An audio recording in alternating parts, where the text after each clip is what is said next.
Sometimes the best stories in golf aren't found on tour. You'll find them at the back of the range. And here's your host, Ben Adelberg. Welcome to the Back of the Range Golf Podcast. This is Ben Adelberg, your host, and this is episode 125. Hope everyone's week is going as best as possible. Looks like some movement with the stimulus package and stock market's up today. Of course, that could all change. I have no intellect with the market whatsoever, so we're just going to change course right now. Remember, posting on Facebook, Twitter, and Instagram. The handle is the Back of the Range Podcast. Trying to get rid of some towels, trying to do some giveaways, just trying to interact. Let me know what you guys think of the episodes this week. We are going to do an episode each and every day this week. Just got a couple more to close the week out. Not sure what we're doing about next week. We'll see. But our guest on this episode is Brad Faxon. Oh, where do you start? 1983 U.S. Walker Cup team.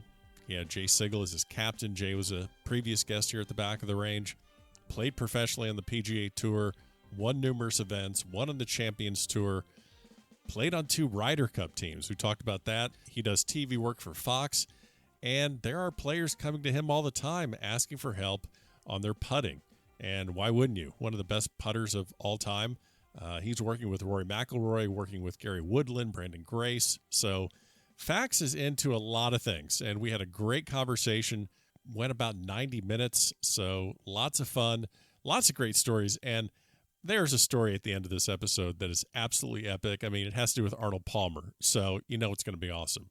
Let me know again what you think about the episodes. Do you have any suggestions? Man, I'm open to just about anything. We're going to keep doing some college episodes. I know they had their season ended, but there's some great stories out there with some players and coaches. I am going to finish up the Road to Augusta series. You know, we had Abel Gallegos on. The rest of the amateurs, they are coming as well. So lots of great stuff coming. We're going to get through this together. So let's get to this episode right now. Brad Faxon, welcome to the Back of the Range. How are you? I'm doing well.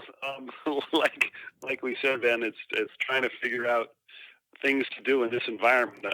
I mean, we use the word unprecedented too much because there's no other word to describe what we're all going through and trying to make the best of times with the virus kind of sneaking into the country and now wiping out almost half the stock market, it looks like.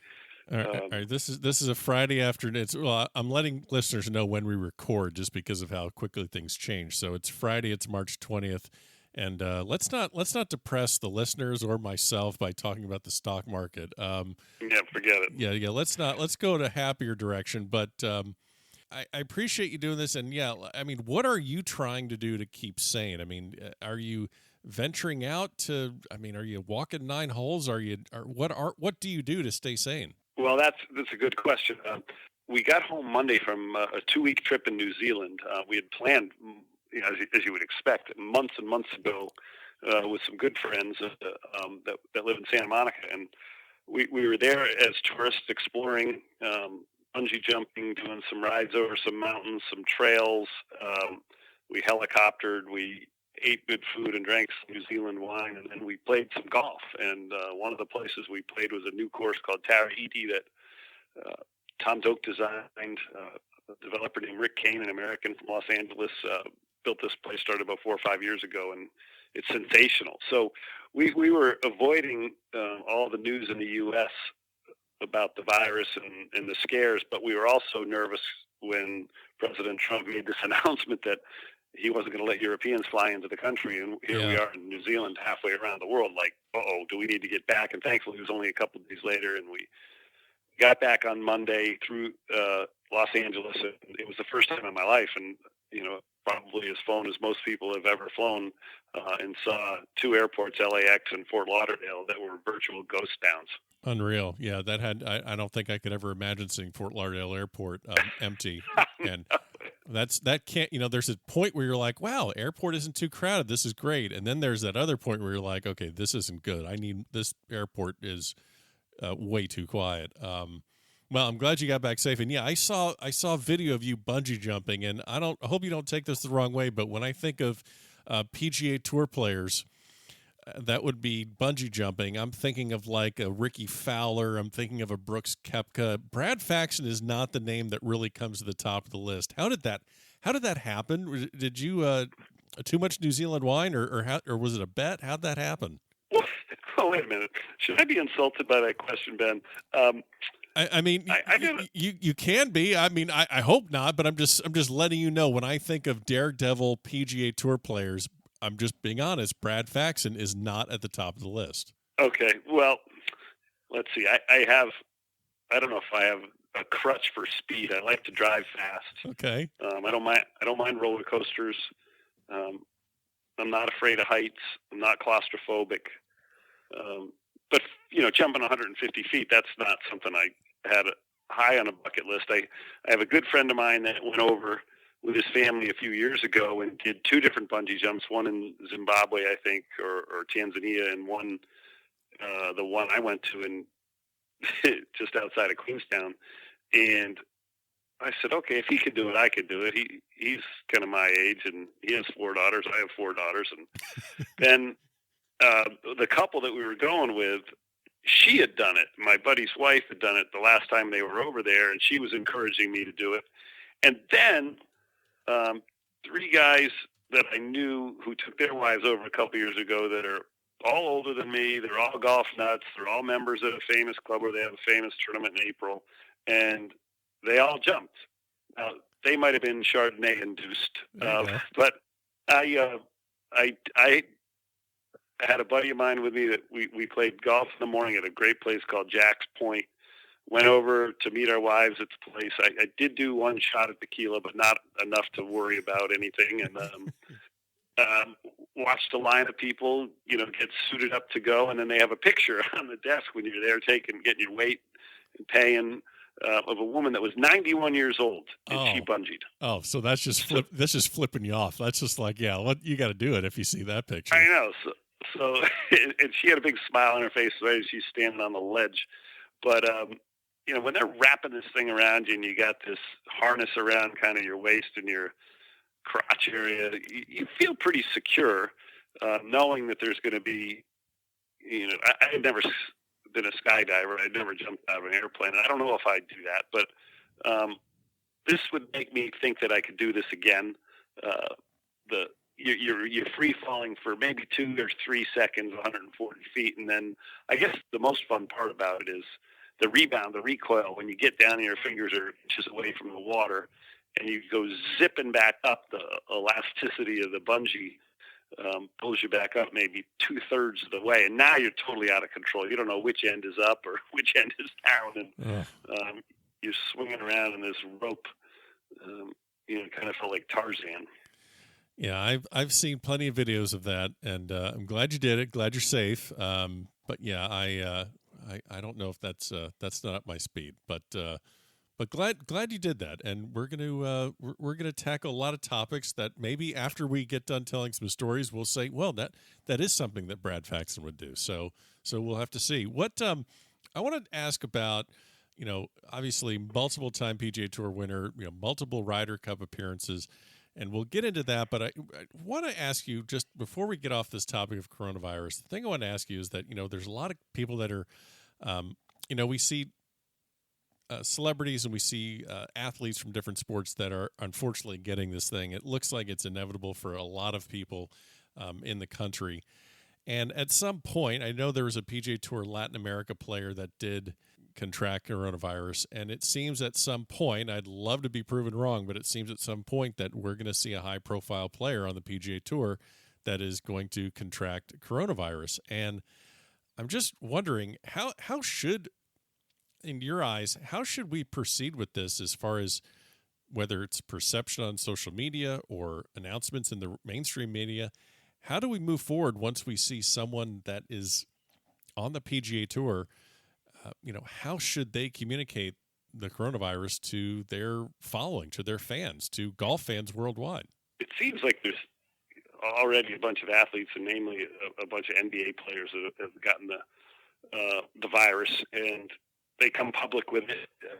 All the data that is out there, if it's reliable, some of it is, some of it isn't. It seems like it says 60% of the U.S. population is going to get the virus. Yeah. For somebody's going to get it that's a PGA Tour player. It might be a big name player. You can be as careful as you want to be, I think, in this situation and still get it. You can be unlucky and get this virus. Look at Tom Hanks. He was down in Australia with his wife when he got it. And he posted some pretty cool videos about what it was like going through it.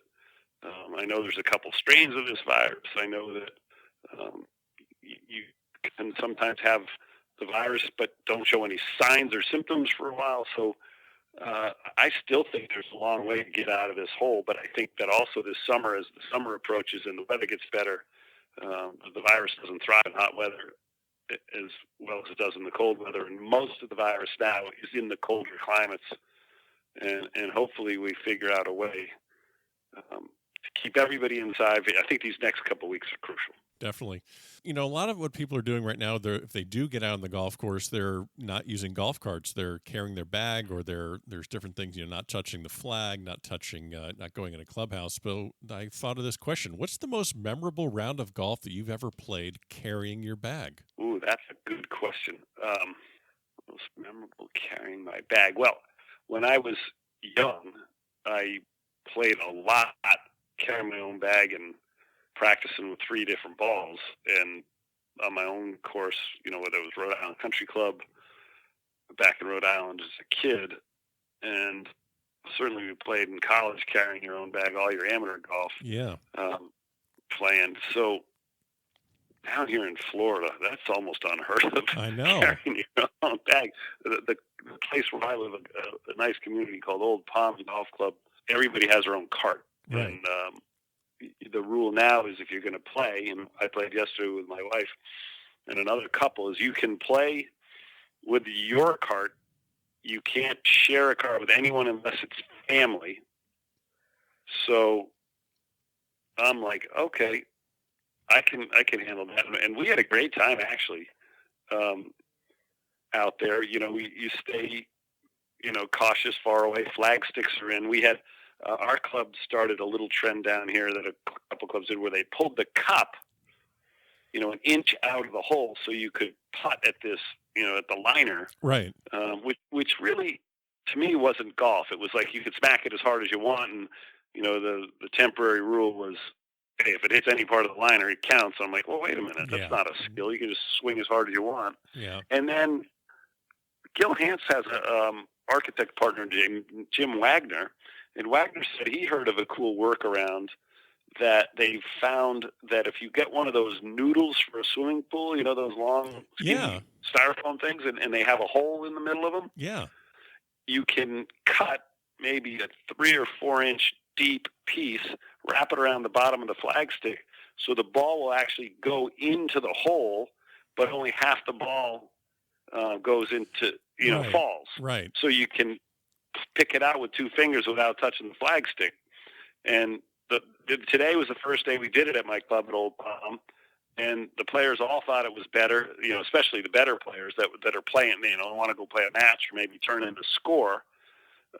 So I saw that Winged Foot, they have a similar styrofoam piece that goes into the hole and allows players to actually putt. So I was pretty excited to hear that. It seems like it's one of the few safe places where you can kind of congregate, not get too close, and not spread the virus around.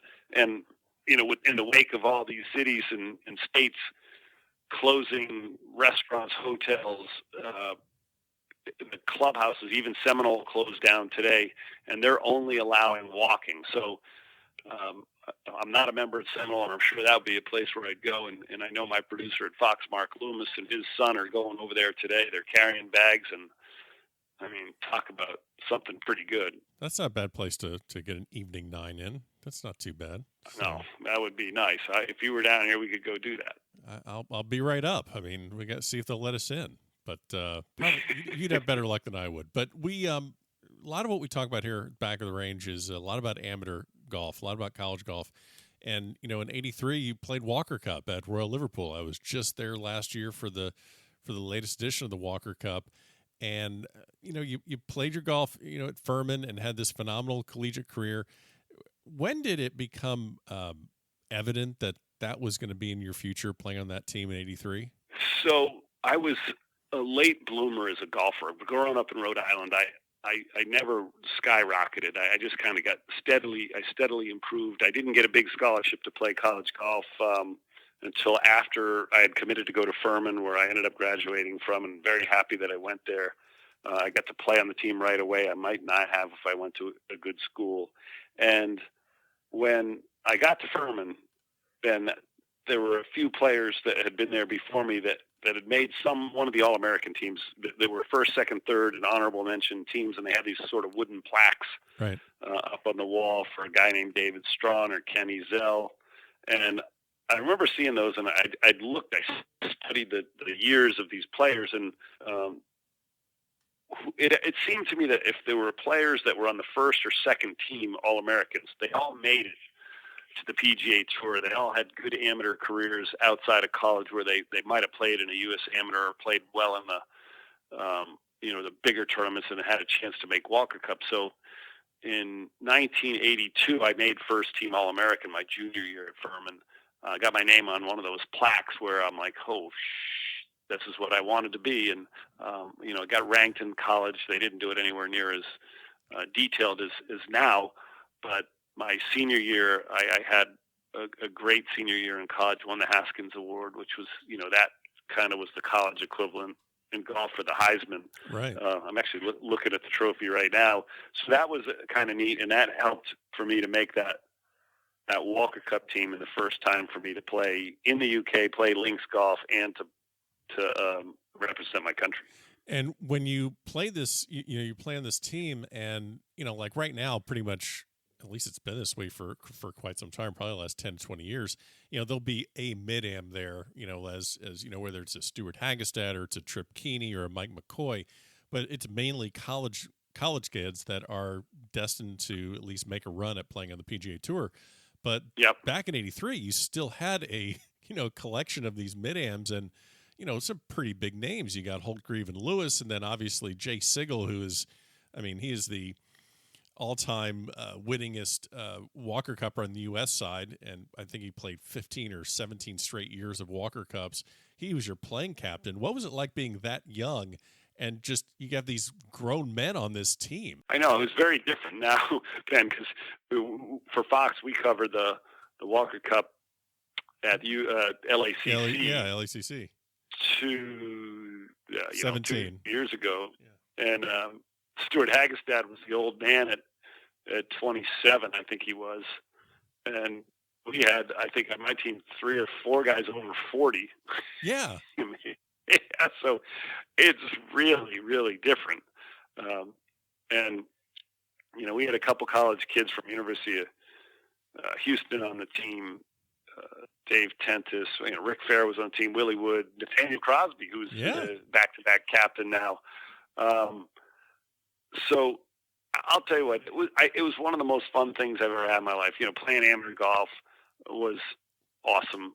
Playing over there in Scotland and England and links golf, Liverpool, of course, that really wasn't a heralded golf course. They had before that the '67 U.S. Open. DiVincenzo won. So not many Americans knew Royal Liverpool, or Hoylake as the locals called it. Yeah. And it was cold. It was May. It was typical of what you would see. And it was so fun. And we, I don't know, Willie Wood and I we were friends. We were buddies. We were the first place team, and I guess the best part of this Walker Cup was Jay Sigel, our playing captain, put us out first in the first match, the alternate shot on Saturday morning. And we had practiced all week long. Willie was going to hit off the odd holes. I was going to hit off the evens. And, we were both really good short game players, and particularly good putter, Willie, for sure. And he was getting ready to hit his tee shot on the first hole. They announced, we were the first to play from the United States of America, first to play Willie Wood, and it was cold, it was windy, it was a big crowd, there was a very, very polite and long applause, and Willie got up over this tee shot and didn't look comfortable, stepped away, got up over it again, stepped away, came back to me, whispered in my ear, he goes, "I can't hit it, you have to hit it." Oh, my gosh. It was an oh my God moment. And I go, "What are you talking about?" He goes, "I'm too nervous, you have to do it." And it was, throw away the playbook.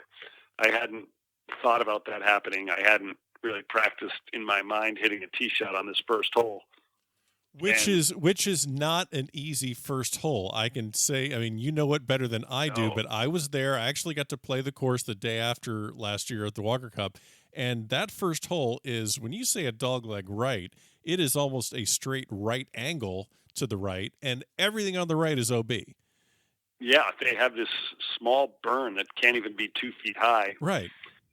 And it's got a little, what would you call it on the top of it? A little. It's almost just like this railing or like a speed bump that just runs the whole way down. Big speed bump with some kind of scooped out something on the top of it, and you're like, this is out of bounds. And it would be easy to hit a great drive that went out of bounds, and to compound it, the pressure of being the first group, the pressure of playing Walker Cup, the pressure of having a partner, the pressure of playing when your partner says, "I can't do it," and then now the silence and the whispers and having to pull the driver, the head cover, and get a ball, all that, the extra time. I remember, and the wind blowing left to right, and I was cutting it at the time. Oh, I remember this was an awful moment. I don't know if you remember, on the left side there was, there's some buildings over there at the clubhouse, and there was a big clock. Yeah. And I think I was aiming at the clock. I was aiming so far left, and I aimed left, and I cut it, and it still ended up in the left rough. That's how far I was aiming.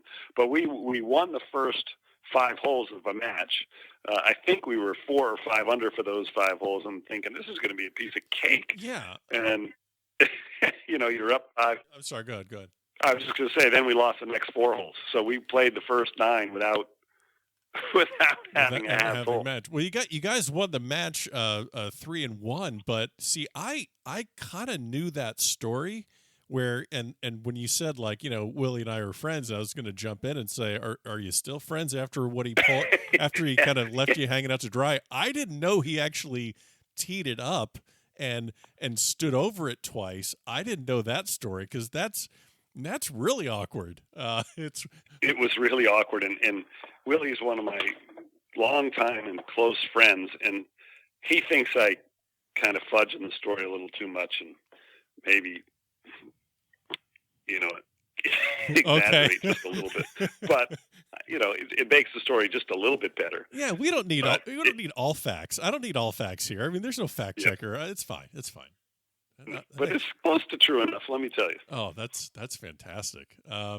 So, but yeah, and I just looking at that team. So, most intimidating guy on your team, that '83 Walker Cup team, as a young guy coming in. I know that Crosby was younger, and you got a bunch of. But who is the guy on that team that you're like, man, I don't want to let this guy.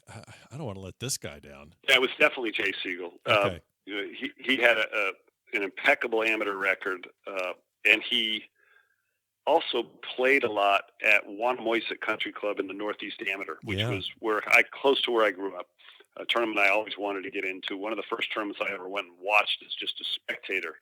And I think Siegel, amateur golf then, there were more career amateurs that followed in, say, the footsteps of Bobby Jones. And Siegel was a man that had done well off the golf course professionally, in insurance business, and really went to the office. Wasn't somebody that, I all due respect to Stuart Hagestad, but I still think he's more like a professional amateur.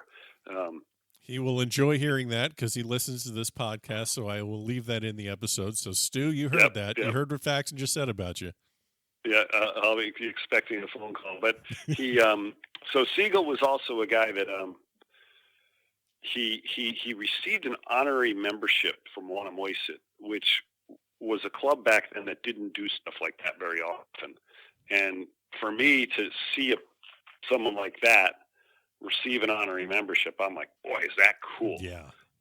would be neat to be in that category where you have that much respect from someone. So I thought that was something. And when one of my highlights as an amateur was I won the Sunnyhammock Amateur Championship in, I'm going to say 1982, and it had to be 82 because I turned pro in the summer of 83. So it was 82. You are correct in Brad Faxon history and Brad Faxon trivia. You are correct, sir.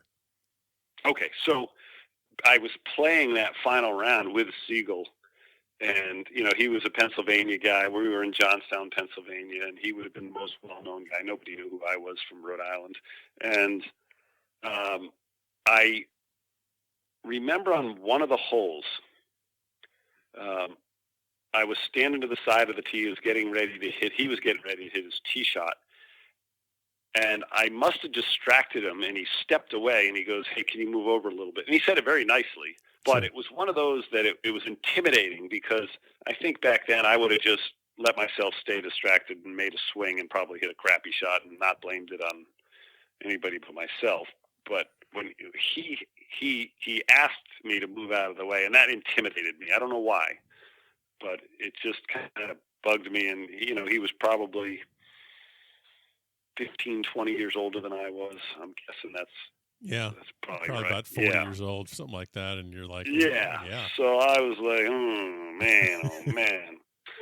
It is kind of also interesting how a 40-year-old is a playing captain. I mean, think about that. Right now, the trend is for the captains of the Walker Cup team to be. It looks like it's more of an honorary thing from past accomplishments. A lot of guys in their 60s and maybe late 50s, but that's just a very unique thing in and of itself. Well, and I think how that's transpired really is because if you think about it, nowadays everybody turns professional. Right. There's very few Buddy Marucci's and Nathaniel Crosby's left, and these captains like Spider Miller, they get that captaincy now for 2 years. Yeah. So it's very different world as we know it in the game, where players now, the best players in the world are all college players, the best amateur golfers. And the U.S. Amateur, we didn't want, back then there was no such thing as the U.S. Mid-Amateur. We didn't have that event. Yeah, that was 81. And that's kind of sprung from, the game changing, the college players becoming more dominant.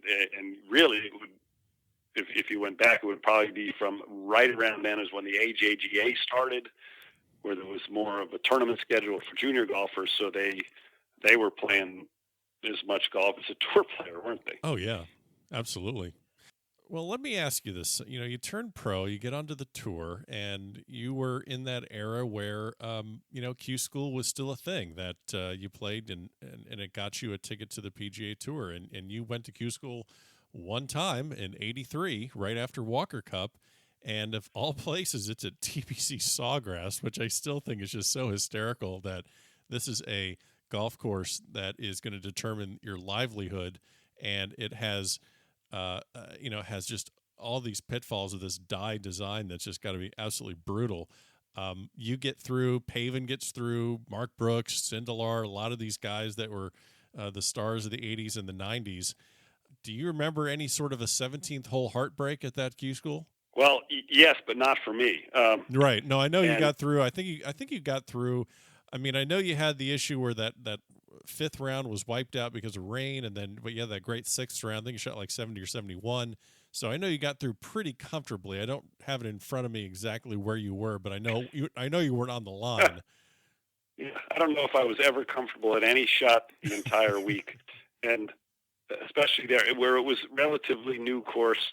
The course has been softened, by removal of some of the huge slopes in the greens, the tree on 18, the famous tree that hung over the middle of the fairway on 18, which was the hardest hole I'd ever seen to that point, and then the paranoia coming to 17. So I played with Paul Azinger.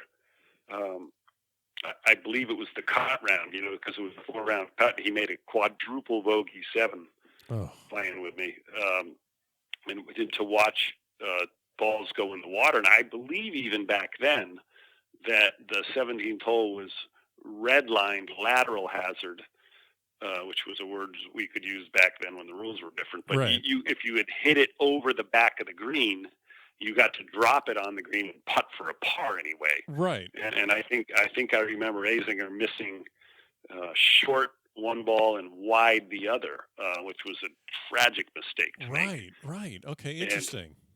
Yep, and that was something I saw, and that you mentioned it earlier. One of the rounds we played, we had some bad weather, and I finished with I believe it was the fourth round. I shot 71 and moved way up. I was moving way up because it was a windy, wet, cold, damp sort of day, and they canceled that round, and then subsequently canceled all the scores that were completed from that day because they had, such a big field. They needed to get everybody back on the course and start them on different tees. And I'm like, no way. So I think I went back out and shot 75 or 76 that fourth round. And I made the cut, but it was a little bit of a struggle, and it knocked me back into the, top 50 guys made it back then. And I think it put me into the high 30s or low 40s where I needed to play well on the weekend. And when you go play Pete Dye's courses in stroke play, for a living, yeah, they're well, right, and it's not like you're playing Stableford, right? You don't have that ability to play a mulligan with your buddies. Every hole, it seemed like every hole at Sawgrass had the potential, even the shorter holes, to make a double bogey because there was water everywhere. I'm just thinking that 17th hole. If I'm well inside the cut line and that back of that green's playing as a lateral, man, I would just hit a 5-iron or just blast a 5-iron over it. I would not even get close. I just make sure it covers ground so I can drop it on that island and just 2-putt for my bogey. And thank you very much. Yeah, and make sure you get a club that's going to fly to the back of the green. If you're lucky enough that it landed on the green and rolled over, you still had a putt for a par. Even if I don't land it, I just want to be able to have everyone in my group see that the ball crossed the land. Yep, and you just had to be careful that you didn't hit a little too solid or it went to the land on the other side of that pond. Oh, that's true. Okay, forgot about that. That's a problem. Yeah. Okay. Yeah, there's probably about 25 yards between the back edge of the green and where the spectators would sit during the Players' Championship. And that would have been, oh, man, I can't imagine what that would have felt like if you did that. Yeah, but that would be bad. Wow. Definitely would have been bad. Yes. But I had a caddy at the qualifying school. His name was Joe Grillo. Gypsy John Michael Grillo was his nickname. Okay. And Gypsy caddied for years for Jim Simons, and I had met him when I played at Pleasant Valley, one of the local tournaments to New England, a PGA Tour event. I played with Jim Simons. I was still an amateur, and I met Gypsy. I was playing with Ray Floyd and Jim Simons, which was a kind of a intimidating pairing. And Gypsy was really nice to me, and I had asked him if he would go through the Q school with me. And back then, really, there was no such thing as good nutrition on the golf course. You kind of ate what you wanted to eat. And at the turn, every time they had like a little snack laid out for the players, and they had these kind of butter biscuits called Lorna Doone. I don't know if you're old enough to know what Lorna Doone was, but they were just kind of bland white crackers. They had a lot of sugar in them, and then they had milk, and we would have cookies and milk at the turn. And every round, I bogeyed the 10th hole after my milk and cookies. Of course. And yeah. So finally, on the final day, on the 6th round, we got to the turn, and he's standing, he's blocking me. He says, "You're not having the cookie. You're not going to do this." And I think that final round, I shot 1 under par 71, maybe with 2 birdies and 1 bogey, and one of the finest rounds I'd ever played in my life. And I have a buddy of mine that made it through that qualifying named Jim Roy. His son Kevin is on the Korn Ferry Tour now. And we remember, starting that week out playing practice rounds together. Everybody's talking to each other. Everybody's happy. And then once that first round started, it was like heads down. Nobody smiled. Nobody talked to each other. It was amazing. It's so brutal. I wish they would bring it back in some way. I don't know how they would do it. I know that now there's Q School just takes you to the Korn Ferry Tour, but it would be so great to have just something where these guys can come in and it's for your card. And no kidding. That that week, and this people like watching the Q School. Watching it on TV, watching these. A lot of times you'd have veterans that had played the tour that had an off year. You'd see some young stars that had to go through it, that even though they had college careers, still had to get their card. But there was a chance, that chase for stardom, that here you go, here's your card, and now you very rarely see a guy that seems like a good college player get straight to the tour. Well, I can make the exception this year. We had an extraordinary amount of them with Matt Wolff and Morikawa and Doc Redman. But that's such an exception. Yeah. No, you're 100% right. And I mean, gosh, just the drama itself, because it seems like, when you watch golf on TV, and sometimes that's what's missing. You just don't see that it means. I mean, I know there's a lot of money out there, and I know that there's points, there's FedEx Cup points, there's all that out there. But man, I'd love to see these guys just competing, knowing that this is for a job. This is just for livelihood, and you got to do it this week, or else wait till next year. It was the ultimate of pressure. I still think in my golfing career, I don't remember as being as nervous as I was that week, and maybe the best shot I can remember hitting in those, it was 90 holes, because I played 18 holes. Yeah. It didn't count. I got up on the 18th hole, the final round, and I had parred 17, and I knew I could make a 5, 6, or 7. I could probably make a 7 on the 18th hole and still, keep my card. I was in 11th, 12th, 13th place, something like that. Yeah. And I ripped a draw with my driver down the middle, back in the day with a wooden club, where that hole wasn't playing very short no matter what the wind was doing. And I remember hitting a draw, aiming at that trunk of that tree and just trying to draw it. And it was one of those, as soon as it left the face, you picked up the tee because you knew you didn't have to watch it anymore. Yep. Well, it wasn't like you get many of those swings at that course. That's awesome. So you get on tour, and this fantastic career, multiple wins, and I guess the one thing I really wanted to ask is, when I think of guys that are friends on tour, or names that kind of fit together, it's you and Billy Andrade, and I'm wondering how much having a close friend that grew up in the same area, how much that helped your career, as opposed to just like, I see this guy at this tournament stop and at that tournament stop, and we'll play a practice round together here and there and go to dinner. But how much did it maybe help your career knowing you had a very close friend from the same area that you kind of grew up around to go through the same experiences with? It's really remarkable. It's unique because Rhode Island's such a small state, and to have not only two players, Billy and myself, but Quigley. You had Quigley too. And Dana Quigley. And then we had a few other players like Pat Horgan and Pat Sheehan, Jimmy Hallett, some guys that got out on the tour and played some pretty decent golf. But I think what with Billy and I, because we were from two towns apart, I was in Barrington, Billy was in Bristol, but he was 3 years younger than I am. Yeah. And I was going to a Barrington public school. He was going to a kind of a private school called Providence Country Day in Providence. So that 3 years difference was a bigger difference back then when you were a kid. And because I was older, I had played better golf at an earlier age. When I was 14, I won the state juniors. Billy was only 11. And then as I got older, he was starting to get more competitive. And we didn't hang around together because you didn't do that when you were 3 years apart at 15 years old. But we saw each other a lot. And then as we started traveling the amateur game, and he got better as a junior very quickly. And I think him seeing me play well, and it's similar to me seeing Dana Quigley play well, it helped our confidence, each of our confidence. And then I went off to college, and he showed up at Wake Forest on an Arnold Palmer scholarship. I was at Furman, and I had started playing well then. But as I said, mine was more of a gradual ascent. His was kind of a dynamic. It went more stealth right up.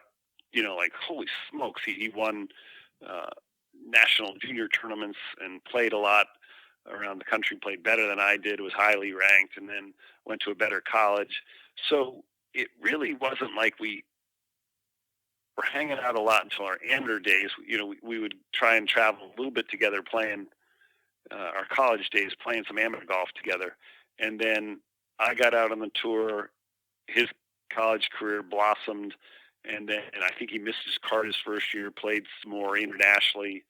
And then what's funny is, we were both kind of learning the ropes, playing the tour in the mid-'80s, the early '90s, and he won before I did, and he won 2 tournaments in a row in 1991. He won the Kemper Open in, down in D.C., and then he won at Westchester.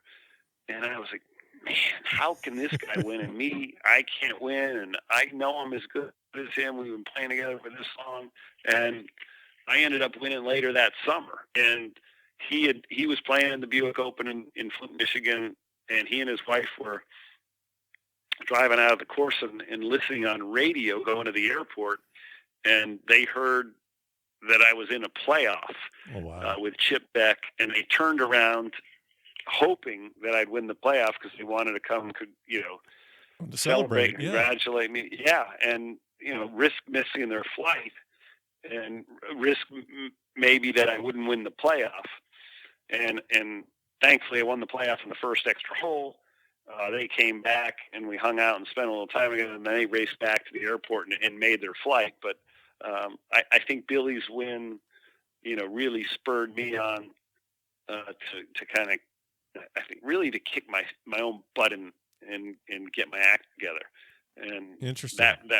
That really helped to have that. And for Rhode Islanders, that was a great story to have the two of us win in similar years. And I started playing much better golf. That was kind of the kickoff for what I would have said the best part of my career. The early '90s, '91 through maybe 2005 is when I played my best golf. You mentioned, one of the best shots you hit was in Q School, and then, some of the best rounds you played, obviously getting onto the PGA Tour. But I'm guessing the best round of your life, if you had to pick, I'm assuming the 63 and the 95 PGA at Riviera has to be right up there. No doubt. I think that the best thing a golfer could do is play an important round well under pressure when they know they have to do it. Right. And that was the final event for the PGA at Riviera. It was the final event for the qualifying points for the Ryder Cup. And there had never been a player selected to make a Ryder Cup team prior to that hadn't played Ryder Cup before. Right. So I knew that if I didn't qualify, I wasn't going to get picked by Lanny Watkins, the captain. And I would know, nothing against Lanny for that. It was just the way it was. Yeah, and all the captains, rookie, yeah. Right. And all the captains up to that time, I may be mistaken on this, but I think it was right, had been PGA champions, not just major champions.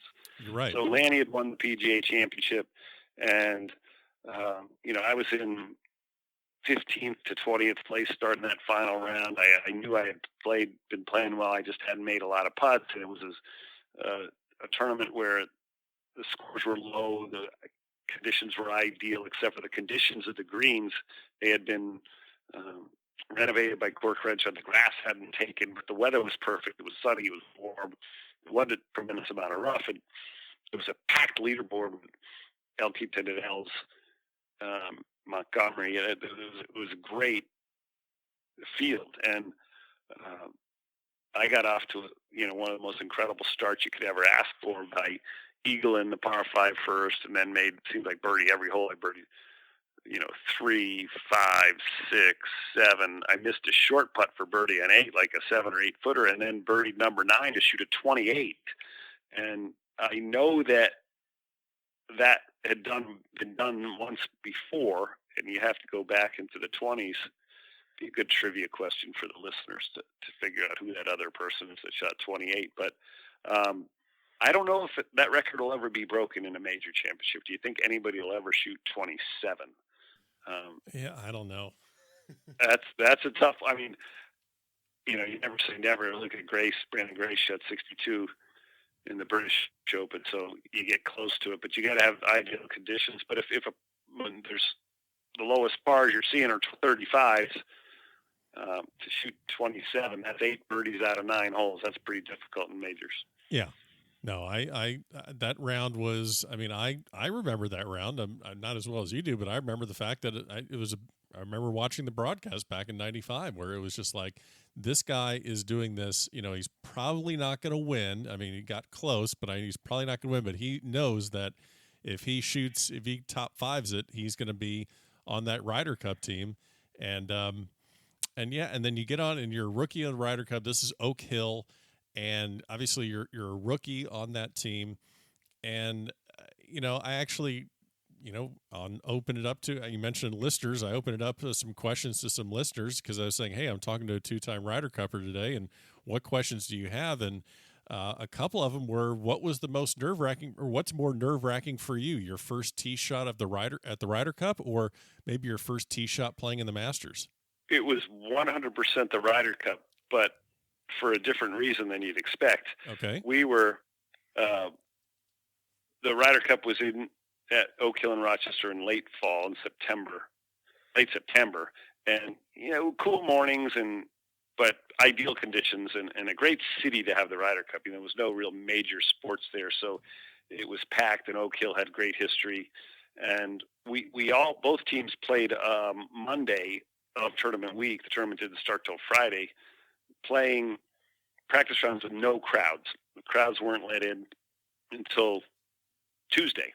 So we went around, and Monday night, Lanny says, hey, look, I'm going to put your group out first, Brad. It's going to be you, Corey Pavin, Peter Jacobson, and Lauren Robertson. And Peter and I were going to be a potential 4-ball partnership, and Lauren and Corey were going to be a potential foursomes partnership. So we get out to the practice tee that morning, and it's packed with spectators. And, they had ropes and, railings to be behind, but we couldn't believe how big the crowds were after having played the day before with nobody there.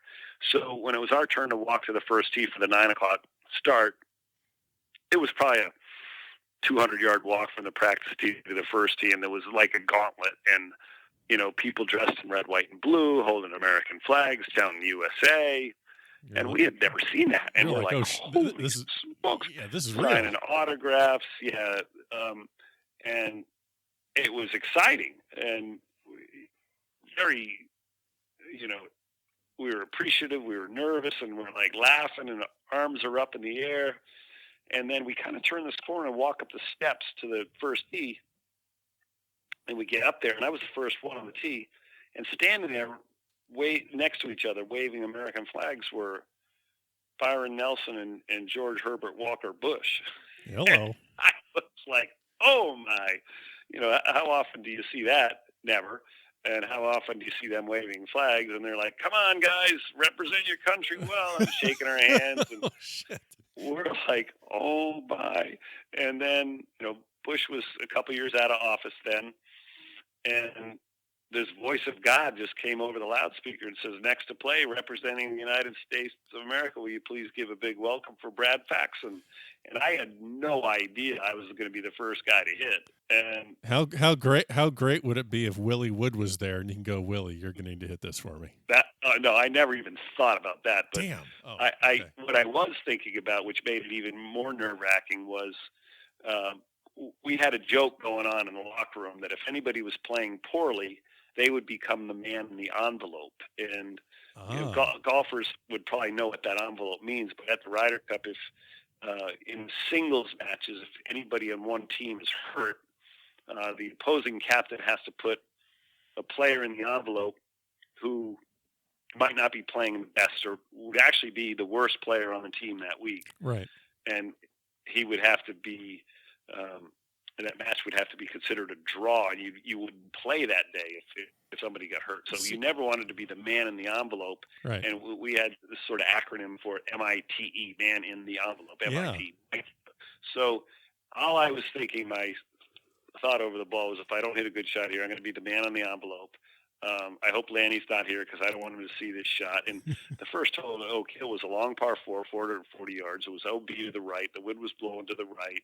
It was kind of dewy and wet. First swing, will this thing draw? And I hit kind of a low hook that got in the air, and it looked like a pretty good shot to me. It ended up just in the left rough, and I thought, under the circumstances, the greatest shot ever hit in the history of the game. There you go. Yes. So we get down there, and everybody had, so we're kind of laughing at how nervous we all were. And then we get down to the fairway. All 4 balls are like in the fairway next to each other. They're like, within 5 yards. But Lanny Watkins kind of snuck out of the rough and comes over there, and 2 of us hit the fairway, probably Lauren and Peter, and maybe Corey and I in the rough or somebody else. And Lanny says, "Don't worry about that, guys. You won't hit it in the rough in the tournament." And I'm like, "Oh yeah, well, I always hit it in the rough." And so now he's standing there watching, and I had to take out a 3-iron back then, long hole, wet, downhill lie, creek 20 yards, 30 yards short of the green. I'm like, "Oh my God, Lanny's watching me hit a 3-iron off a downhill lie." This is harder than the tee shot.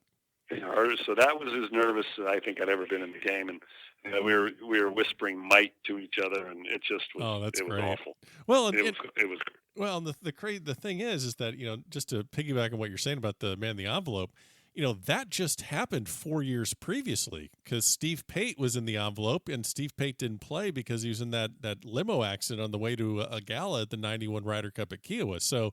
It's That's not exactly like, right. And it's not like something that, like I said, it's not like something that nobody has in mind. That just happened. So that's funny that thing. So I wanted to throw another one. A buddy of mine, believe it or not, was on the U.S. Army golf team and was there at the Ryder Cup in '95. And I pinged him really quick. I said, "Hey, I'm talking to Mr. Faxon."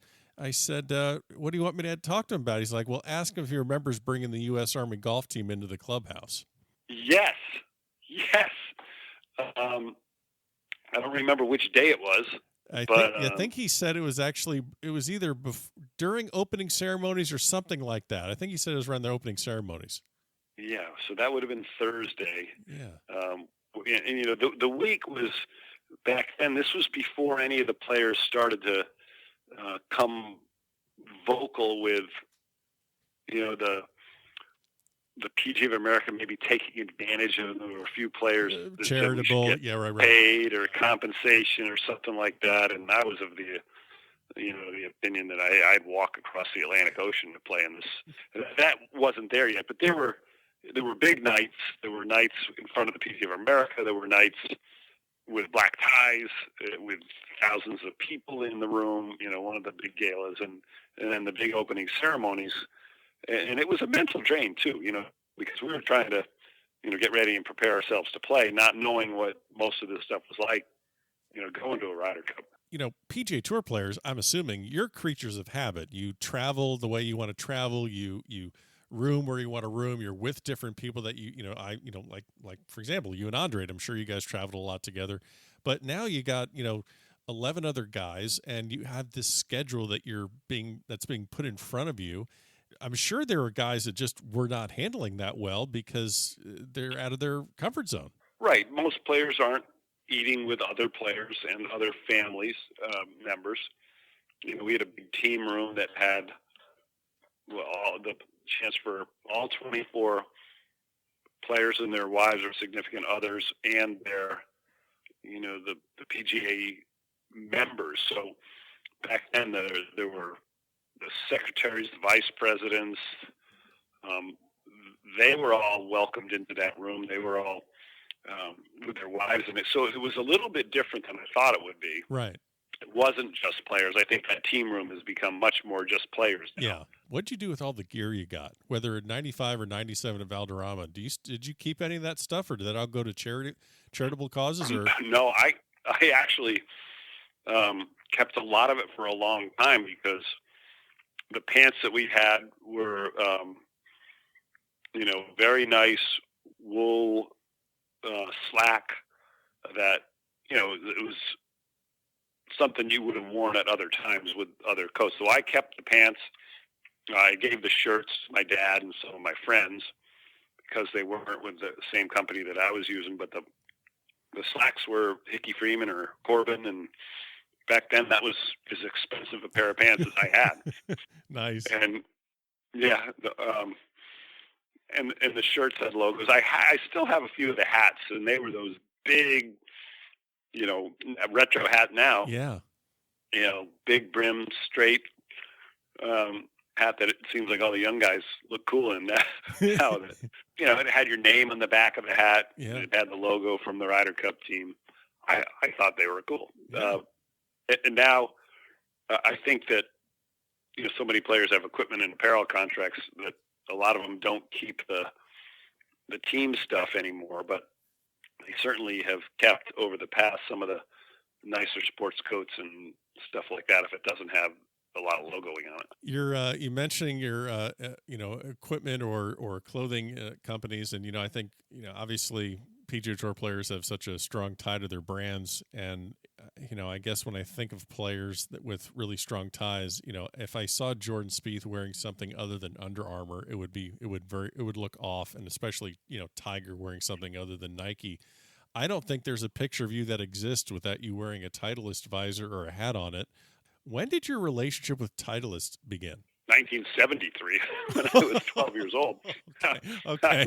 Maybe something a little more official than that, but I understand what you're saying. But I grew up in, like I said, in Barrington, Rhode Island. The headquarters for Titleist were right down the street in Fairhaven, Massachusetts, a half an hour away. So our town and our club were, a haven for the, kind of the C-suite level Titleist execs, and a lot of them lived in their town. If they had kids, we had a good school system, and it wasn't a bad drive to the offices. So everybody, including the golf professionals at the club, were Titleist staff. I don't think they sold another brand in the pro shop, and maybe they still don't. And in the history at Rhode Island Country Club, 100 plus years old, there's only been 4 golf professionals there. So I learned a lot about loyalty as a 12, 13-year-old when I was down the range plucking golf balls that were Titleist, seeing a Titleist-filled pro shop. And one of the first guys that was vice chair of the company, a guy named Ed Abrain, who was in the golf business for seemingly forever, he handed me a sleeve of a prototype Titleist DT. Oh yeah. And I was 15 and starting to be a pretty good player, maybe 14 or 15 when I got this white box. And when you were a kid and you got new golf balls, that was a treat. Oh yeah. If you were playing high school golf back in Barrington, Rhode Island when I was a kid, you'd get a sleeve of balls for the day, and after you played with them, the coach would take them back and use them again the next week. Oh. So yeah. So we didn't have big budgets. So when I got this sleeve from Eddie Abrain, he says, "Hey, I want you to practice with this ball and tell me what you think. How does it feel? Give me some feedback." And I went out by myself one of those days, carrying my own bag, playing. And I'm going to try out this Titleist DT. I was so excited. In the second hole, I topped my drive. I had a Walter Hagen Persimmon driver that I had just gotten, and I topped it into this creek on the second hole. Oh, no. This brand new DT, and nobody was around to see it. I was in tears looking for this ball, and it was a kind of a muddy creek. You never would have found this ball. I spent an hour and a half looking for it, never found it. Ended up playing, 6 holes that day using the DTs and a couple other balls, and I got to see the exec the next week. He goes, "How do you like those DTs?" I go, "They were great." He goes, "I'd like to get them back from you." Oh, no. Oh, no. Oh, no. I said, "Oh, can I use them a little bit longer? I want to give you some more feedback." Yeah. And he let me keep them. But that was very embarrassing. Oh, wow. I know a guy that you have a great relationship with, comes to Titleist in 95.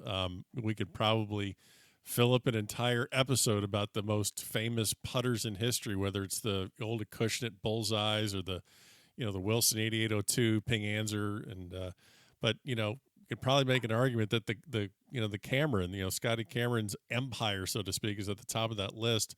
Do you remember when the light bulb went off for him, or even for you, that okay, this is not just going to be a simple putter. This is going to turn into something that's really just going to take over, I guess, the way putters are looked at in the industry.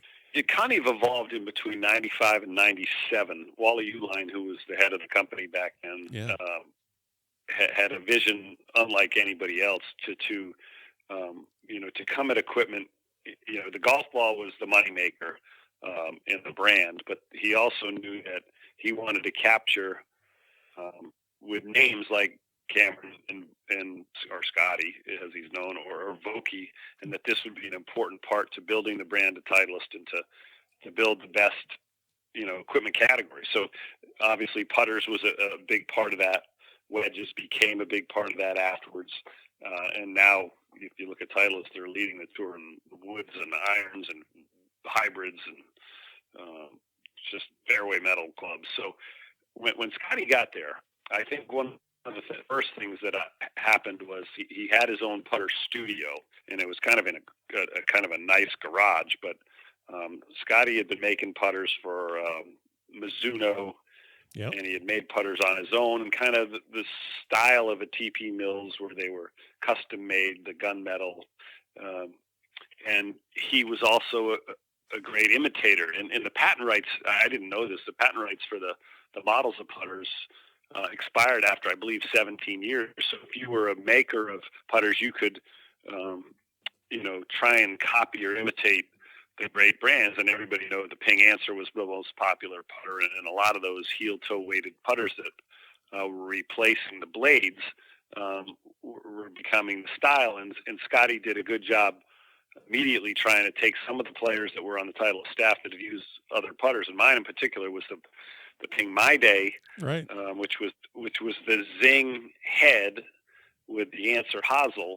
And I said to him, Scotty, it's going to be hard for me to change this putter, but let's see what we can do. How close can we come to making something that looks like what I use? And he was using a different material. He was using a milled stainless steel compared to Titleist. He used different metals. He had beryllium, he had copper, he had bronze, all in this putters. So the sound was different. The shafts were different. The process was different. But he was very patient, and he understood. I think we were both learning, that he wanted to hear comments and feedback from the players. And I think that's what Titleist has done so well, is they've always allowed their players to become part of their R&D team with whatever equipment it was. And it was the first time I had seen slow motion capture of my stroke, what the ball does when it leaves the face, and how that can change with lies, lofts, heads, and shafts. So, I became a student again while I was trying to have someone make me a putter that would be as good as the one that I was using. Right. And feel like, and look like, and sound like. So it took about a year and a half for me to get a putter, and I still have. It's kind of cool to see him. The first prototype he ever made to me, and then the second prototype, and then the backup putters, and then he made a replica inspired by putter that sold out. So I give Scotty as much credit for my improvement in my putting as anybody in the world, because I hadn't seen my stroke in slow motion until 1995 or 6. And when I saw that, I adjusted my stroke. And at that time, I was 34 years old, 35 years old, and, well into my prime of my career. Yeah. And I improved my putting. I became, if you looked at statistics in those years, I went from being a very, very good putter to like one of the best over a long stretch as I got older. And I think that's encouraging to players as they get out on the tour and try and get better, as you can get better as you get older. Where we've always thought this game is, it's a game of nerves. Yeah, the nerves get frayed and you lose it and you Yeah. can't get it back. And, I proved that that concept wasn't necessarily true. Yeah. I spoke on a previous episode to Ryan Chrysler, who, he's at the Floridian now teaching there, but he was in Austin, Texas, and he spent a lot of time around Crenshaw. And he said the majority of his practice time was on the putting green. And, I guess if you take a step back, you're like, okay, of course that makes sense. He's one of the most graceful putters of all time, but I'm guessing people would think that Ben Crenshaw just rolls out of bed and that putting stroke is just waiting for him. And you have a very similar reputation as one of the best putters of all time. And I'm assuming that people think that about you as well, that stroke's just there just whenever you need it. And I guess for the casual golf fan, during the prime of your career, that 34, 35, that, the 80s to the early 2000s, what were your practice sessions like on the putting green? How did you work at keeping that stroke? Well, like, many different parts of the game over the years, and that was, 25 years ago, things have changed so much with technology. Putting gadgets, putting devices, putting technologies have all changed. So we had the most complicated, putting aid that we had was maybe a chalk line, to putt on, and or feels or tips, and there were a lot more players having putting contests, and there was not as many players looking at video of your stroke, and we played more games, and we could hit. I remember standing in one spot trying to hit 100 3-foot putts in a row, or trying to hit 100 putts around the clock. Like, remember seeing Phil Mickelson do that with Dave Pell. Yeah. So, there wasn't the myriad of devices like you see players out there with gates and strings and tees to hit balls through. Mirrors the mirrors, and all those things help with working on particular fundamentals. But as I've become and morphed into a little bit of a putting coach, I would say I think those things are good, and they're good to a point. But you've got to learn. Like, I'm a big believer, and I've told Scotty this. I said, you're doing all your filming inside on a perfect surface indoors where there's no elements. I want to see my players outdoors. I want to see them on the green. I want to see them with wind and shadows, and grains, and see how they do then, because that's where it is on the course. And I think there's, you have your different types of practices that you'll do, but the thing I think I've been helping players with the most is how to take how they practice to the golf course, and how to think when you're on the course, rather than becoming a technical robot, which sometimes seems to hurt players where they lose their touches and their feels. Yeah, I'm going to have to stop you there. If you say you're somewhat of a putting coach and you're working with Rory McIlroy and Gary Woodland, I think we're going to have to call bullshit on that, Brad, and say you are indeed a renowned putting coach at this point. So how do you I know that there's a great story about how when you first started working with Rory, you asked him to hit some putts with a sand wedge and with a 5-wood, and I guess just the purpose of that was to kind of get out of his own head and just develop more feel. Is that kind of the purpose of what that drill was for? Yeah, and I've done that with a lot of players. And look, I haven't invented anything that I'm doing myself. I've been around a lot of good players and a lot of good instructors and asked a lot of questions for a long time. But if I've become this kind of teacher, look, all these teachers, they come and they go. You've seen Stan Utley become very popular, and then he faded away. Not because he lost his ability to teach, but just everybody kind of comes and goes. And Dave Stockton was the guy, Pels was the guy, and I'm sure at some point I'll be the guy they used to go see. But I haven't talked to a player that's come to see me that says, you know what, I need more to think about. I need more time over the ball, and I putt better in tournaments than I do when I'm just messing around at home. Nobody ever says that. Yeah. So it's really, how do you get players to practice better in competition? And I think that's where I've had my success, because I did it, and I got better as I got older. And I think I was in tune to what other players talked about, and thought about. So, when Rory was struggling with his putter, he was thinking a lot about his technique and his stroke, and his technique had probably improved, but he wasn't allowing that technique to work. And he was, I watched him as he set up over a putt, trying to, like he had the mirror in front of him while he was putting, like he was checking out alignment and face alignment and how his feet and how his hips and his legs looked. And I believe that I believe in the player way more than I believe in any technique, right? I think these top players are so good that a lot of times they don't get enough credit for that.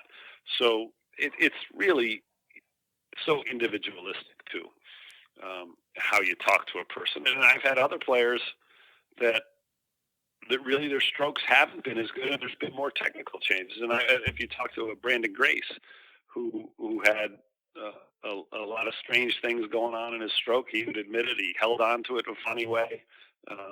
He had horrible putting stats, and he went out, and I think I'm as proud of the work I've done with Brandon and he's worked as hard as anybody at changing stuff in his stroke and his routine.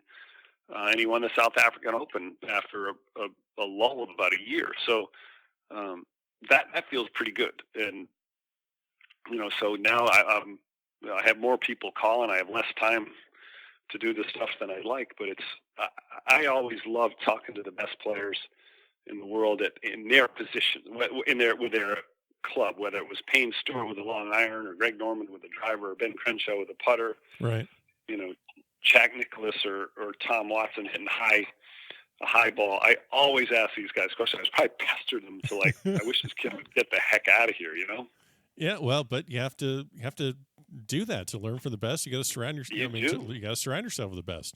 I want to get you out of here, but I just want to ask you a couple of things before we get to a really quick segment at the end. I cannot let you off the phone without asking you about the Fred Meyer Challenge. Now, some people may know what this is, but this was a two-man event that was in Portland area that Peter Jacobsen started.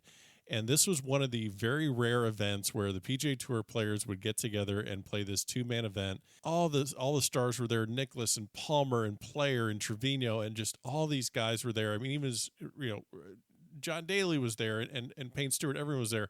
And you won it, I believe, 5 times, 3 times with Norman, nice pick, and 2 times, I think, with Android. And this seemed like so much fun for a PGA Tour player. I mean, that seemed like going away to camp almost. Right. Well, first of all, Peter Jacobsen came up with this idea. I mean, a guy with unbelievable spirit and creativity, from his hometown, had a big grocery store. They had a lot of customers. Peter was close to Arnold, so you get Arnold anywhere, especially back then when we were playing the early 90s. That made it popular. Team events made it popular. And I got paired early on. I might have played with Rick Fair the first year. He was a good player from Seattle. It was a Walker Cup teammate of mine. And then I got paired with Norman. And Norman was a catch for Peter, and I had become friendly with Greg because I was starting to play some golf in Australia, and Greg kind of helped me to get in a couple of the events down there. We had lived in Orlando together, and then started playing some practice rounds. So I think I kind of helped get Greg to go there, and then we won the event. And Greg probably didn't want to come back and do that stuff because he didn't do that stuff, and he was number 1 in the world. And then we won again. Got to come back and defend. Yeah, so which I liked. And then I remember it was one of the first times I'd flown private in my life, and Greg had his own plane, and his pilot went over Mount Hood, and we were just, it was so fun. And then Greg was an intimidating guy to play with, and I remember when he didn't really talk to me a lot about what I should be doing strategy-wise on the course until the second round, the first year, and we were close to the lead. And the 16th hole maybe the 17th hole was a par 5, very reachable, a dogleg to the right, and the flagstick was tucked left where there's a little creek. And we had both driven it nicely. I was the first guy to hit, and I had a 4 or 5 iron out. And I like to draw the ball, and I was going to hit this at the middle of the green and hopefully let it draw towards the flag. And Greg walks over to me. He goes, "Hey, what are you thinking here?" And I was literally in my routine. Oh, God. And he hadn't said anything like this to me. And I go, "What am I thinking here?" I'm like, "Well, I'm thinking I'm going to aim this at the middle of the green and draw it." He goes, "Well, make sure you keep it out to the right so I can go with the flag." It was the first time he'd really ever said anything. Right. And I pushed this thing so hard to the right. It was in the bushes. And he went at the green anyway, at the flagstick anyway, and pulled to hit the rocks. And, I think we struggled and somehow made a par on a hole that everybody was making a 3 or a 4 on. Right. And somehow I made a long putt on the 18th hole to get us in the playoff and birdied the playoff hole. So Greg intimidated the shit out of me. And I still remember that. And then, a little redemption by making a long putt, but it was fun. And we won it twice. And then I guess maybe the greatest thing was, Billy and I had our great stretch, and Arnold had been very nice to both Billy and I, especially since Billy went to Wake Forest on the Arnold Palmer Scholarship. And Arnold asked us one year if we wanted to fly back with him to Latrobe, and when he was going to make us dinner, we'd stay at his house. It's just like the greatest thrill of our lifetime. And we won the tournament, so we had to go to the press room. We were the last ones to the airport. Arnold had his plane. He was waiting. You never make the guy that owns the plane wait. And here we are showing up. He has hands on hips as we drive in with his stern look on his face. I am so nervous. And he gets out and he goes, "You're making me wait."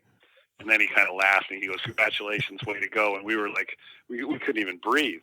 So we're so excited. We're in the first citation 10 ever made. Its tail number was AP1. Of course. And we take off. Arnold's in the left chair.